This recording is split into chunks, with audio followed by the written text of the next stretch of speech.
आइए इंग्लिश में कसरत से इस्तेमाल होने वाले चंद अल्फाज के बारे में जानते हैं। नंबर 1, एडमायर, तारीफ करना। I admire your hard work, मैं आपके काम की तारीफ करता हूँ।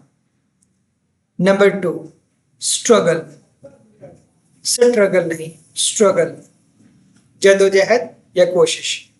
She struggles to learn English, वो इंग्लिश सीखने के लिए जदोजहद करती है या कोशिश करती है।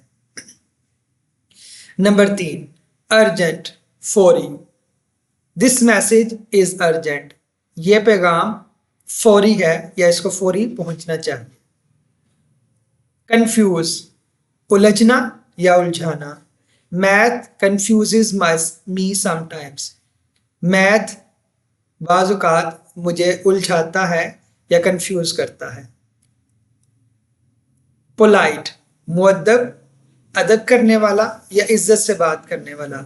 बी पोलाइट टू एवरीवन, हर किसी के साथ मुअद्दब से रहें या अदब से बात करें।